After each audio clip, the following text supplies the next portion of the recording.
Hi parents, this is Miller here, and I wanted to just touch base with you to talk a little bit more about the Davidson Learning Boards. Some of the questions that have come through on the parent frequently asked questions is about which boards should we be doing? Should we be doing the ones that the district is posting, or should we be doing the ones from Davidson Elementary? Just to let you know, the district will continue to publish the choice boards as they have done the last 2 weeks. And those are great opportunities for kids to have additional extensions, enrichments, or things like that. But the priority for kids now will be the Davidson Learning Boards. I'm here in my son's Canvas page. He is a fifth grader, and I just wanted to kind of walk through the boards just a moment. When you log in from the cloud, you use the username and password. Now, students in grades 3, 4, and 5, they will have 3 different choice boards. They'll have a literacy board, they'll have a math board, and then they'll have a science board. You will also notice that we have a specials board where our PE, art, and music will be adding their own activities for kids to do. Now, when you click on the learning board, go down to the week of April the 6th, you'll see the board is broken up into 2 sections. At the top, these are the required activities for students. These are the assignments that we would like for them to complete by the end of the week. You'll see a learning focus, and then beneath the learning focus will be choice activities. So with the Davidson boards, everything above the learning focus is required, and everything below is optional. You can see here in reading, we have read alouds. Then, of course, you have the mini lessons and then an activity that they may need to complete. And then here for writing this week, we're really focusing on our journaling. The students in 5th grade are starting a new literacy unit. So that is why you have some introduction into the genre. Okay, so students again are asked to complete all of the activities at the very top of the board above the learning focus. Now, we wanted to get these boards out to you on Friday so that you had time to plan your week. We understand that your child may not be able to complete all of these activities in one day. Like, for example, they may be able to do the read aloud, but they may not be able to get to the reading or the writing today on Monday. But you can take these activities and space them out throughout the week. It is helpful during the mini lessons to make sure that you've read the read aloud or listened to the read aloud before you go to the reading mini lesson.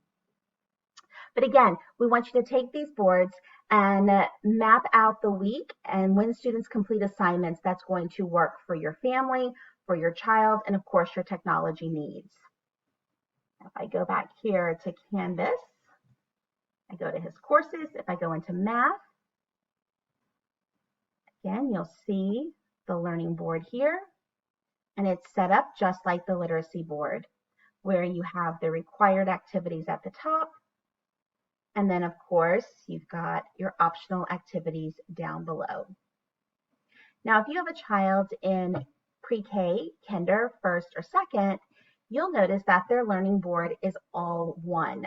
So you'll have all of the content areas on one board.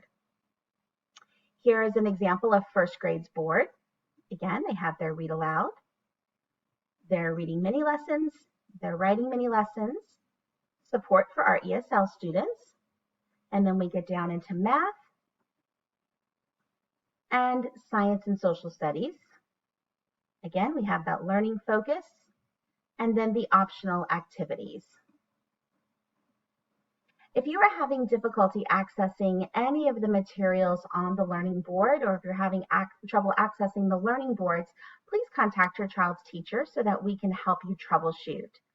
Again, this is the very first week for our learning board, so we're anxious for feedback from our families. So if you have anything that you would like to share with us, please do so on that Parent Frequently Asked Question link. We would love to hear your thinking.